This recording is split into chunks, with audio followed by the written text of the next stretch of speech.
안녕하세요. 사연 읽어주는 정희예요. 화면 2번 터치. 와 구독, 좋아요 눌러주시면 당신에게 큰 행운이 찾아와요. 오늘 사연은 정말 끝까지 들으셔야 할 이야기입니다. 오늘 사연 바로 시작할게요. 겉으로 보기엔 그는 부족할 것 하나 없는 남자였다.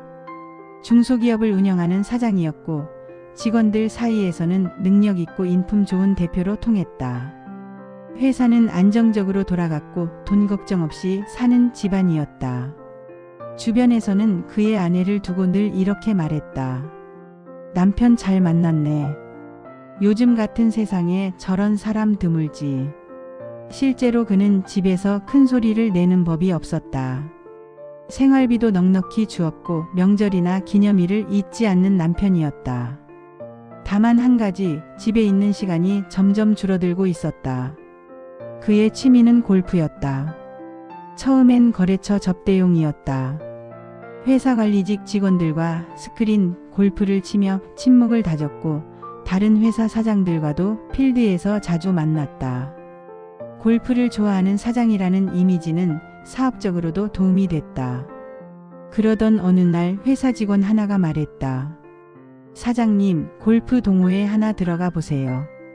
여러 사람이랑 치면 훨씬 재미있어요. 그 말은 가볍게 들렸지만 그의 인생을 바꿔놓는 계기가 됐다. 골프 동호회는 생각보다 자유로운 분위기였다. 실력보다는 친목이 우선이었고 회원들 중에는 여성도 적지 않았다.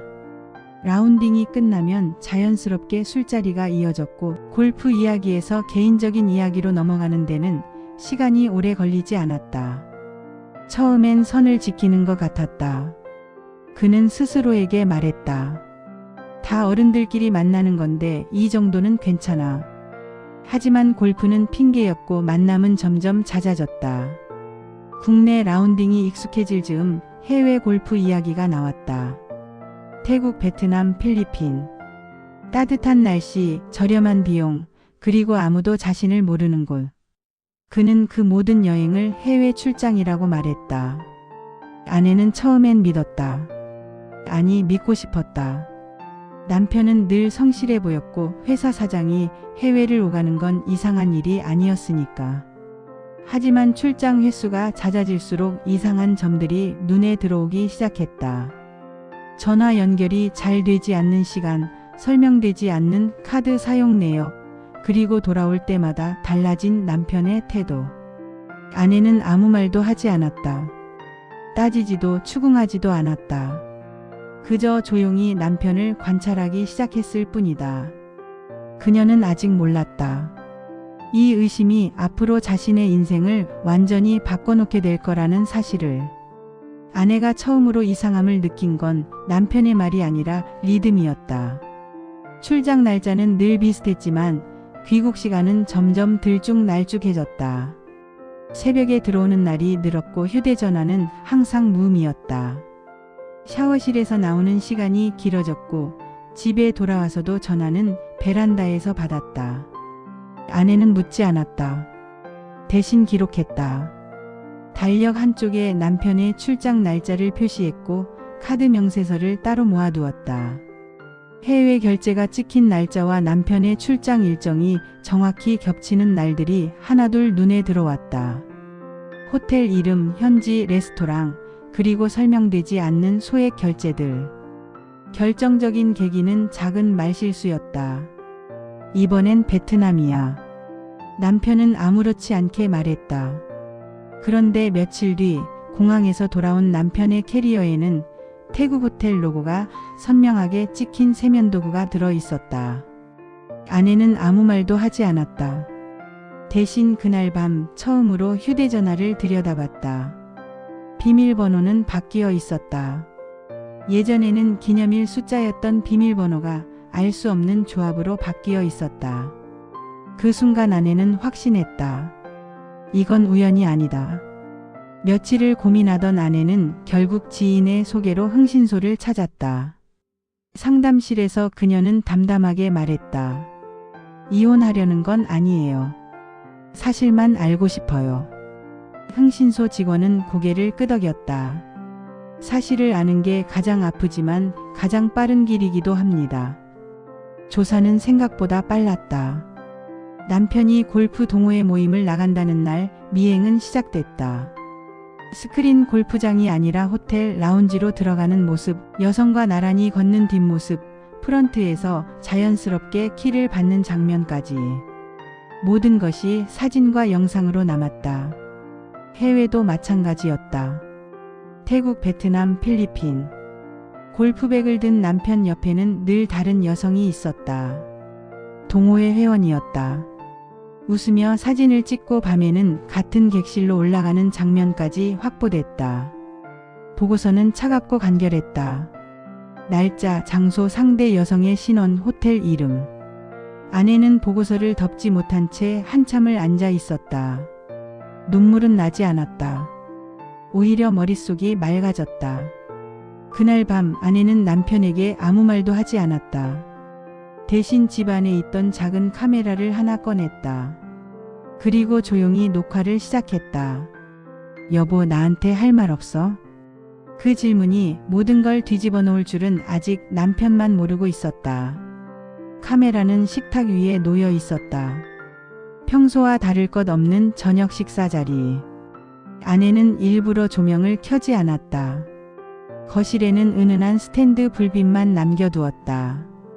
화면 속 남편의 얼굴이 또렷하지 않도록, 그러나 표정은 읽힐 만큼만. 여보, 요즘 힘들어 보이네. 아내의 목소리는 부드러웠다. 그 한마디에 남편의 어깨가 미세하게 흔들렸다. 그는 이미 지쳐 있었다. 잦은 여행, 늘어나는 거짓말, 그리고 이유 없는 불안. 회사 일도 많고 골프 모임도 정신없고. 남편은 말을 흐렸다. 아내는 고개를 끄덕이며 물을 따라줬다. 질문은 짧게, 침묵은 길게. 그 사이 남편은 스스로 말을 채워넣기 시작했다. 사실 나도 내가 싫어질 때가 있어. 그 말이 시작이었다. 아내는 카메라 각도를 아주 조금 조정했다. 손놀림은 자연스러웠다. 마치 오래전부터 연습해온 사람처럼. 혹시 나한테 숨기는 거 있어? 남편은 잠시 눈을 피했다. 그 순간 아내는 확신했다. 이 영상은 필요했다. 이혼을 위한 증거가 아니라 남편을 완전히 무너뜨릴 무기라는 걸. 솔직히 말하면 남편의 입에서 솔직히라는 말이 나오는 순간 카메라는 모든 것을 삼켜버렸다. 그는 자신의 불륜을 인정했다.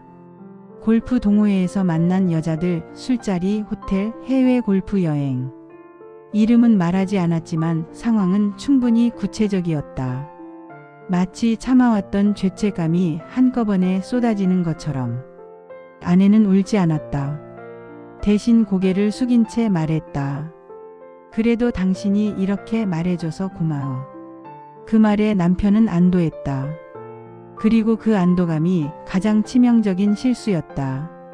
이 영상 혹시라도 나중에 문제가 되면 남편이 조심스럽게 물었다. 아내는 웃었다. 우리 부부잖아. 누가 보겠어. 그날 밤 남편은 깊이 잠들었다.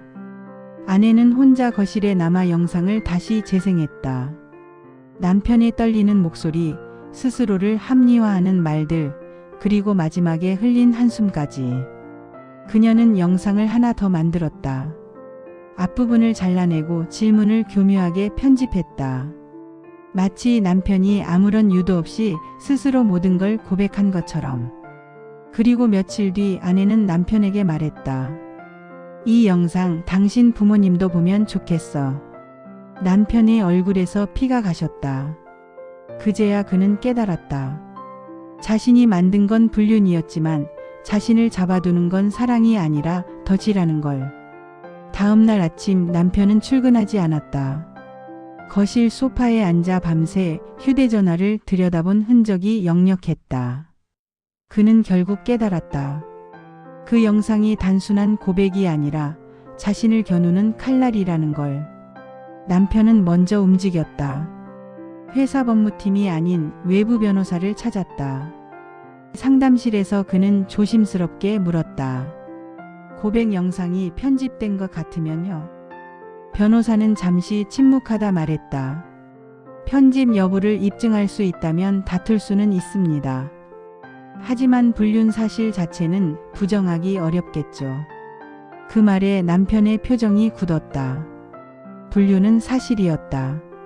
문제는 얼마를 잃느냐였다. 그날 저녁 아내는 먼저 협상을 제안했다. 식탁 위에는 서류 봉투가 놓여 있었다. 재산 목록, 회사 지분, 부동산, 예금 계좌까지 정리된 자료였다. 남편은 그 꼼꼼함에 숨이 막혔다. 난 싸우고 싶지 않아. 아내는 차분하게 말했다. 대신 내가 정한 선을 넘지 말아줘. 그녀가 내민 조건은 명확했다. 위자료와 재산 분할, 그리고 회사와 관련된 어떤 분쟁도 만들지 말 것. 그 대가로 영상은 외부로 유출되지 않는다. 남편은 반격을 시도했다. 그 영상 질문 유도잖아. 조작 아니야? 아내는 잠시 웃었다. 조작인지 아닌지는 법정에서 따지면 되겠지. 근데 그 전에 이 영상이 당신 부모님이나 거래처에 먼저 가면 어떨까? 그 순간 남편은 완전히 밀렸다. 그의 사회적 지위는 깨끗함 위에 세워진 것이었다. 불륜보다 무서운 건 이미지의 붕괴였다. 하지만 반전은 그때 시작됐다. 며칠 뒤 남편에게 한 통의 연락이 왔다. 골프 동호회 여성 회원 중 한 명이었다. 그 영상 나도 봤어. 남편은 얼어붙었다. 아내는 영상을 유출하지 않았다. 그렇다면 누가? 여자는 낮은 목소리로 말했다. 흥신소 사람이 나한테 접근했어. 당신 얘기 꽤 자세히 하더라.